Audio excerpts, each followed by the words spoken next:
Hello guys, তো এখন আমরা অ্যানালিসিস করবো জিদ্দার কেরিয়ার নিয়ে, মানে জিদ্দার রাইজ অ্যান্ড ডাউনফল নিয়ে। আমরা বেসিক্যালি একটা হিরোর মধ্যে কী দেখতে চাই, ঠিক আছে? একটা হিরোর মধ্যে আমরা বেসিক্যালি দেখতে চাই তার লুক। জিদ্দার লুক নিয়ে যে কী বলবো সেটা তো বলার কিছু নেই। জিদ্দার পারফরমেন্স নিয়ে কিছু বলার নেই, ডান্স নিয়ে কিছু বলার নেই, অ্যাকশন নিয়ে কিছু বলার নেই।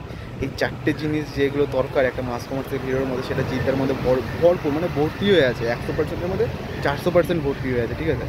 এবারে জিদ্দার যদি রাইজ নিয়ে কথা বলি, আমরা দুটো টাইম পিরিয়ড ধরবো, 2002 থেকে 2016, আর একটা 2016 পর থেকে যখন জিও এলো তখনকার টাইম পিরিয়ড। এবার 2016 পর্যন্ত, 2002 থেকে 16 পর্যন্ত টাইম পিরিয়ডে জিদ্দার ব্লকবাস্টার সিনেমাগুলো ব্লকবাস্টার হওয়ার কারণ একটাই ছিল, সেটা হচ্ছে জুটিগুলো। জিদ্দার জীবনে যে জুটিগুলো এসছে কেরিয়ারের গ্রাফে, জিৎ কোয়েল বলো, জিৎ শ্রাবন্তী বলো, জিৎ প্রিয়াঙ্কা। এবার জিৎ প্রিয়াঙ্কা যদি কিছু সিনেমার নাম বলি, সেটা হচ্ছে সাথী সঙ্গী, যেটা ব্লকবাস্টার, তো আমরা জানি। কোয়েল নিয়ে যদি বলি, জিৎ কোয়েল নিয়ে, সেটা যুদ্ধ বলো, দুই পৃথিবী বলো, তারপরে তুমি হিরো বলো, ঘাতক বলো, যেগুলো ব্লকবাস্টার। জিৎ শ্রাবন্তী, জোশ, ওয়ান্টেড, ব্লকবাস্টার, এই জুটিগুলো জিদ্দার এরিয়ারে একটা বিশাল গ্রাফ এনে দিয়েছিল, ঠিক আছে? যেটা এখনকার টাইমে এসে নেই। এবার তখন লোকজন এত ভালোভাবে কেন অ্যাকসেপ্ট করেছিল তাকে?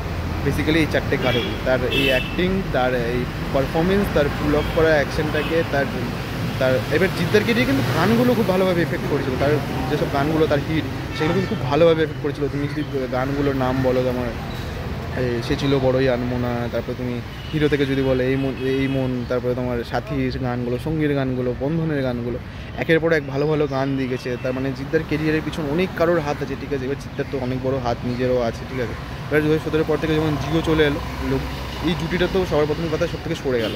আর জিদ্দা একটা জিনিস যেটা সবাই করলো, যে তারা কন্টেন্ট ওয়াইজ সিনেমা করা শুরু করলো, জিদ্দা তখন রিমেকের উপরই পড়ে থাকলো, যেটা তার বন্ধ করে দেওয়া উচিত ছিল। ঠিক আছে, রিমেক করো, কিন্তু এমন সিনেমা রিমেক করো যে সিনেমাগুলো লোকজনের কাছে অ্যাভেলেবেল নেই, দেখতে পাবে না, ঠিক আছে? যেমন দুই পৃথিবী, এখনও অনেকে জানে না যে এটা একটা তেলুগু সিনেমা, গামিয়াম বলে একটা সিনেমা আছে, সেটার রিমেক এখন অনেকে জানে না, ঠিক আছে? অনেকে জানে, অনেকে হয়তো জানে না, ঠিক আছে? এই সিনেমাগুলো রিমেক করা উচিত, যেগুলো ভালো, প্লাস যেগুলো রিমেক করলে পরে কোনো মানে জিনিস পাওয়া যাবে, ঠিক আছে? এবার এই জুটিগুলো সরে যাওয়ার কারণে জিদ্দার লাইফে প্রচণ্ড এফেক্ট ফেলে গেছে, যেমন এই জুটিগুলোকে আবার ফিরিয়ে আনা উচিত, ঠিক আছে? এবার রাইজ অ্যান্ড ডাউনফল নিয়ে যদি জিদ্দার কথা বলি, এবার এই ডাউনফলটা এই কারণেই এসছে রিমেক করার কারণে। আমার মনে হয় যে চিঙ্গিসের মাঝখানে একটা কন্টেন্ট ওয়াইজ সিনেমা করা তার খুব উচিত ছিল, ঠিক আছে? এবার রাইজ অ্যান্ড ডাউনফল নিয়ে যদি কথা বলি, তাহলে আমার মনে হয় জিদ্দার লাইফে এখনও ডাউনফল আসেনি। জিদ্দার লাইফে একটা খারাপ টাইম চলছে, যেটা শেষ হতে বেশি দিন সময় নেই। সে যেভাবে সিনেমা করা শুরু করেছে, 100 কোটির কালেকশন ফার্স্ট যদি কেউ দিয়ে থাকে, সেটা হচ্ছে জিদ্দা। সে দেবে, সবার প্রথম দেবে, তুমি মিলিয়নও এটা, ঠিক আছে? আমার কাছে একটা পাওয়ার আছে টাইম ট্রাভেল করার, আমি সেটা নিয়ে পরে বলবো, ঠিক আছে?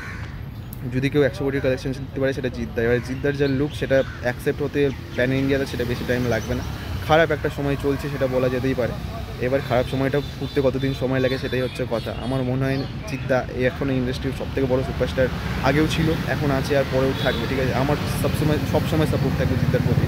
আমার একটা আলাদা ভালোবাসা আছে জিদ্দার প্রতি, ঠিক আছে? এবার জানি না জিদ্দা পরে কী করবে না করবে, এই ভিডিওটা জিদ্দার কাছে পৌঁছাবে না। আমি বলতে চাই, জিদ্দা আই লাভ ইউ, ঠিক আছে? আমার সারা জীবন আমি তোমার মানে সাথে আছি, তুমি যে সিনেমায় করো না কেন, আমি সারা জীবন তোমার সিনেমা দেখে যাবো, সিনেমা দেখে এসেছি, ঠিক আছে? একটু সিনেমাগুলো কন্টেন্ট ওয়াইজগুলো একটু চেঞ্জ করো, একটা ফ্যান হিসেবে বললাম, ঠিক আছে তোমাকে?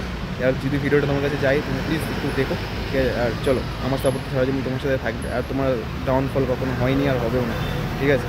চলো, এই ছিল ভিডিও। যদি ভালো লেগে থাকে, লাইক অ্যান্ড সাবস্ক্রাইব। সুপারস্টারদের কখনো ডাউনফল হয় না, তারা সবসময় রাইজেই থাকে।